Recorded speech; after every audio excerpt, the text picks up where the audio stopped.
welcome to another Top 5 Records video.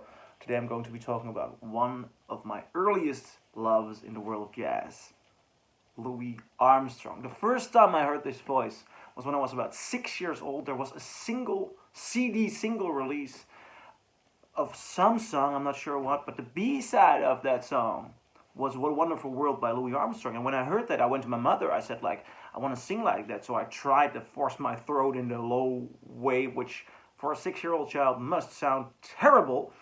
And my mother said, don't do that. That man practiced his entire life to sing like that. You will hurt your voice.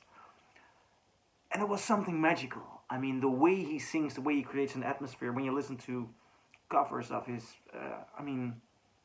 this man is magic, not only in his vocals, but also in his trumpet.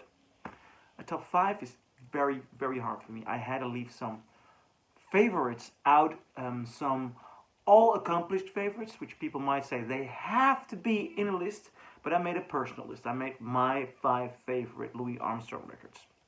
I'm kicking it off with this beautiful, beautiful rare gem. Louis Armstrong had loads of brilliant collaborations. Some are in this list, some I'm afraid I have to leave out, although I love them to death. This is my number 5.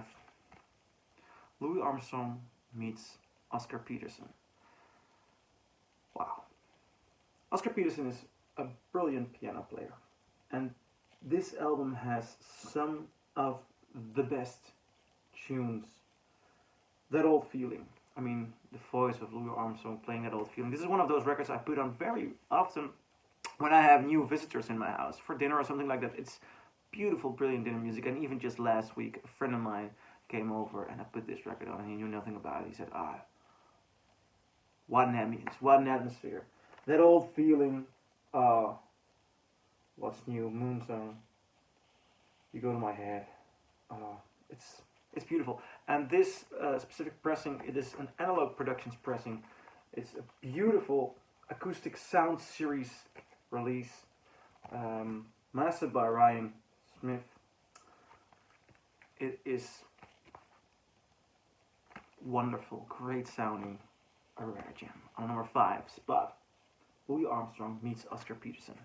On the number 4 spot, a record I picked up after looking for it for so long in Munich about a year ago. I found this one, Louis Armstrong, Disney Songs the Satchmo Way. Now, I'm leaving some very unique and personal records out, and I'm putting this one in. And you might complain, this is childish or something like that. Well, this is a very playful album. You hear Louis Armstrong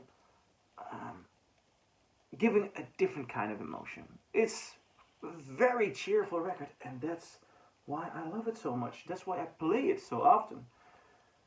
When you wish upon a star, whistle when you work, chim chimmery, chim chimmery, chim chimmery.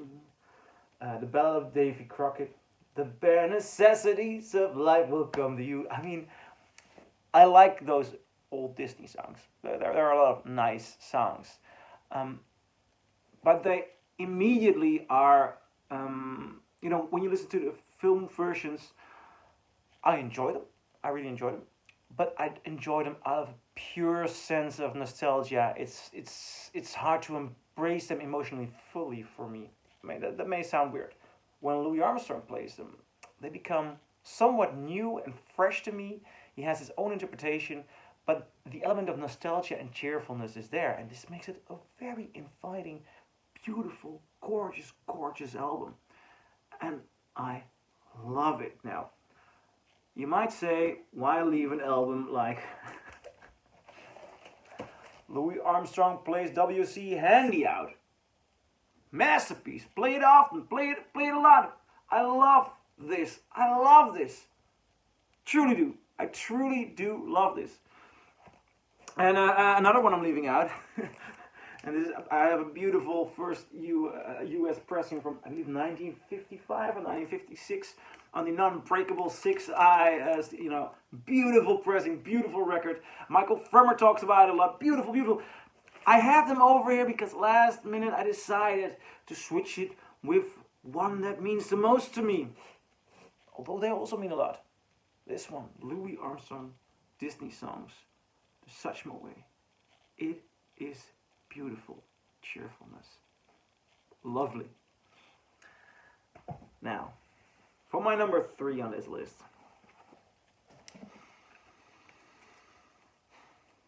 Satch Plays Fats. Satch Plays Fats. Ah, what a gorgeous, gorgeous record. Louis Armstrong is on full strength here. It sounds so incredibly good. There is a nostalgia and a uniqueness and an element of time and place in here that is unreplaceable. I love Satch Plays Fats. What I have here is a first Dutch pressing, which is not good cardboard. I mean, it's like, you see, it's flimsy, it's thin,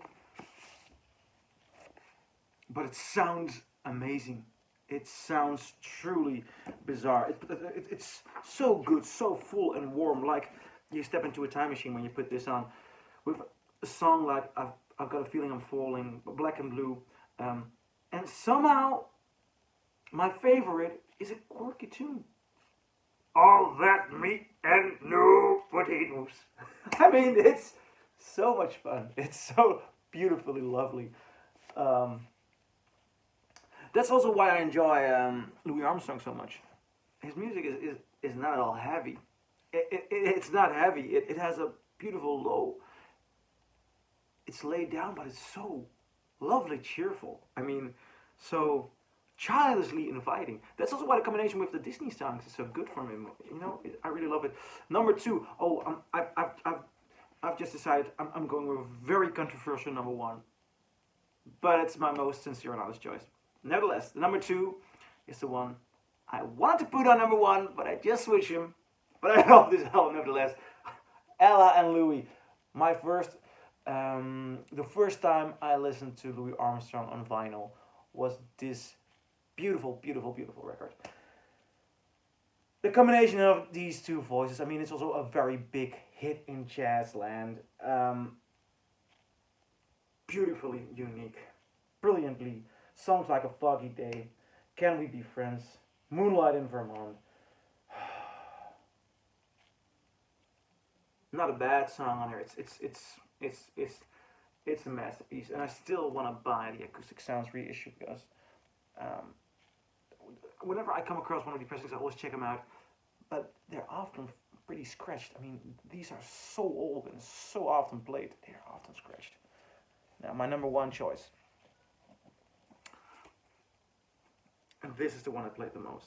This is, for me, the essential Louis Armstrong album. Louis Armstrong in Prague. Now, something is going on this record. And this is not a well-known Louis Armstrong record. That's why it's controversial. I mean, a lot of people will know the Disney record, and people might say, put the Duke Ellington Great Reunion there. Put the ones W.C. Handy there. But I believe in that choice. This is an unexpected number 1 for a lot of people because it is quite unknown, but something went on when this album was recorded. It's a recording from 1965, and what I have here is a Czechoslovakian pressing. I'm not sure if it's even pressed a lot or pressed at all outside of Czechoslovakia.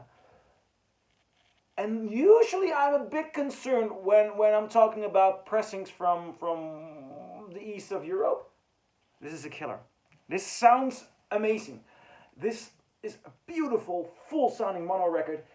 And to me, it contains the essence of what it's all about with Louis Armstrong. And it's got a lot to do with the track list and the energy and the way his band was playing that night. It starts off with When It's Sleepy Time in the Song. Beautiful song. Then you have songs like Indiana. Then he plays Hello Dolly, a musical tune. I mean, he was a performance artist, a entertainment artist. But the way he does Hello Dolly,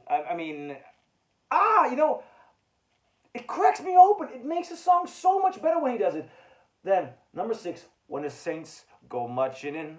Oh, and the Saints come marching in. Oh, it's so, oh, I love it. And then the second side has Mac the Knife. I mean, the Kurt Weill song, Mac the Knife. Brilliant. And the way he does that song, he really kills it. Blueberry Hill. There's so much beautiful music going on this record. This man could cover a musical song or a Kurt Weill song from the Berlin 20s. He could do an old traditional song and he would make it all fit together on one record in one show, like you're listening to Louis Armstrong originals. This man had such a talent to wrap it all together and make it something new and unique. And that's why I love Louis Armstrong in Prague. It's my number one choice. Now, what do you think? What are, in your opinion, the best Louis Armstrong albums? Leave a comment below and I'll see you in the next video. Bye.